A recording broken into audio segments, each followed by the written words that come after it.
54 വർഷങ്ങൾക്ക് മുൻപ് 1960-കളിൽ ശാസ്ത്രം ഇത്രയും പുരോഗതി കൈവരിച്ചിട്ടില്ലാത്ത ഒരു സമയത്ത് അന്ന് നീൽ ആംസ്ട്രോങ്, പിന്നീട് തുടർ ദൗത്യങ്ങൾ 12ഓളം ദൗത്യങ്ങൾ, ഇവരെല്ലാം ചന്ദ്രനിൽ പോയി അവിടെ കാലുകുത്തി അവിടെ ഇറങ്ങി എന്നല്ലേ പറയുന്നത്. പിന്നെ എന്തുകൊണ്ടാണ് ഇപ്പോൾ ഈ മോഡേൺ സയൻസിൽ ഇത്രമാത്രം ടെക്നോളജി ഡെവലപ്പ് ചെയ്ത സമയത്ത് അവർക്ക് ഇറങ്ങാൻ പറ്റാത്തത്, മനുഷ്യർക്ക് ഇറങ്ങാൻ പറ്റാത്തത് എന്ന ചോദ്യം സ്വാഭാവികമായിട്ടും ഉയരുന്നുണ്ട്. പലയിടങ്ങളിൽ നിന്നും പല കോണുകളിൽ നിന്നും ഇതെല്ലാം ഫേക്ക് ആയിരുന്നു, ഇതുവരെ ആരും ചന്ദ്രനിൽ പോയിട്ടില്ല എന്നൊക്കെയുള്ള ഒരുപാട് ക്വസ്റ്റ്യൻസ് വരുന്നുണ്ട്. സുപ്രധാനമായ ഒരു ചോദ്യം കൂടി തന്നെയാണത്. അതിന് ഒരു ഉത്തരം നമുക്ക് കണ്ടെത്തേണ്ടിയിരിക്കുന്നു. നമുക്കൊപ്പം ഒരു എക്സ്പേർട്ട് കൂടി ചേരുകയാണ്. ക്യുസാറ്റിലെ അഡ്ജങ്ക് ഫാക്കൽറ്റി കൂടിയായ ശാസ്ത്ര വിദഗ്ധൻ കൂടിയായ ഡോക്ടർ എൻ ഷാജി നമുക്കൊപ്പം ചേരുന്നുണ്ട്. സർ, ഏറ്റവും പ്രധാനപ്പെട്ട ഒരു ചോദ്യമാണ്, എല്ലാവർക്കുമുള്ള സംശയമാണ്.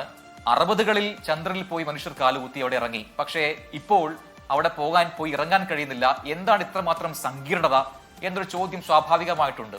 എന്തുത്തരമാണ് അവർക്ക് നൽകാനുള്ളത്? 1969 മനുഷ്യർ ആദ്യമായിട്ട് ചന്ദ്രനിൽ ഇറങ്ങിയത്, ഒടുവിൽ 72-ലും. അപ്പോൾ അതിനുശേഷം ഒരുപാട് വർഷങ്ങൾക്ക് ശേഷമാണ് ഇപ്പോഴത്തെ ഈ മിഷൻ നടക്കുന്നത്. അപ്പോൾ ഈ ചോദ്യം സ്വാഭാവികമാണ്. ഇത് ഓൾറെഡി നമ്മൾ സാധിച്ചെടുത്തൊരു കാര്യം വീണ്ടും ചെയ്യാൻ ഇത്ര സങ്കീർണമാണോ എന്നുള്ളത്.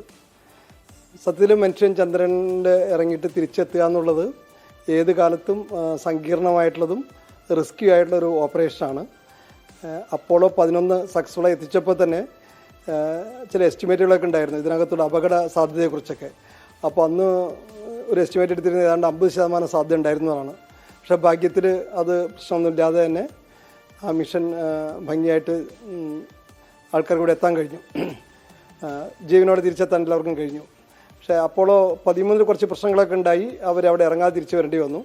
അപ്പോൾ എന്തായാലും ഇത് കുറച്ച് റിസ്കി ആയിട്ടുള്ള സംഗതിയാണ്. പക്ഷേ സാങ്കേതികവിദ്യ ഒരുപാട് പുരോഗമിച്ചതുകൊണ്ട് അന്നത്തെ പോലുള്ള അത്രയും വിഷമങ്ങളൊന്നും നേരിടേണ്ട കാര്യമില്ല. പക്ഷെ അന്ന് ഉപയോഗിക്കാതിരുന്ന ഒരുപാട് ടെക്നോളജീസ് ഇപ്പോൾ നമ്മൾ ഉപയോഗിക്കാൻ ശ്രമിക്കുന്നുണ്ട്. മാത്രമല്ല അവിടെ കോളനി സ്ഥാപിക്കാനൊക്കെ ആഗ്രഹമുള്ളതുകൊണ്ട് അതിന് പറ്റിയ രീതിയിലൊക്കെ ടെക്നോളജിയൊക്കെ മാറ്റിയെടുക്കാൻ ശ്രമിക്കുന്നുണ്ട്. ഇപ്പോൾ പുതിയ ടെക്നോളജികൾ ഉപയോഗിക്കുമ്പോൾ എപ്പോഴും ഒരു റിസ്ക് സാധ്യതയുണ്ട്.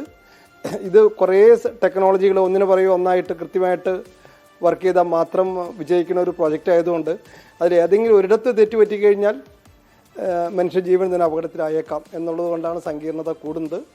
രണ്ടാമതൊരു ചെറിയ കാര്യമുള്ളത്, ഈ നാസയെ പോലുള്ള ഏജൻസികൾ ഇത്തരം ഗവേഷണത്തിന് ഫണ്ട് കിട്ടണമെങ്കിൽ വലിയ ഗവൺമെൻറ് സപ്പോർട്ട് വേണം, പൊതുജനങ്ങളുടെ സപ്പോർട്ട് വേണം.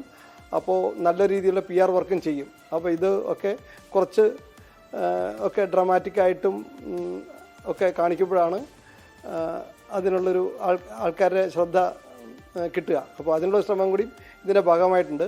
നാസ ആദ്യമായിട്ട് മനുഷ്യ ചന്ദ്രൻ വിട്ടപ്പോൾ തന്നെയും പബ്ലിസിറ്റിക്കൊക്കെ നല്ല പ്രാധാന്യം കൊടുത്തിരുന്നു. ഇതിൻ്റെ വിശദാംശങ്ങളൊക്കെ തന്നെ ജനങ്ങളെ അറിയിച്ചുകൊണ്ടിരുന്നു.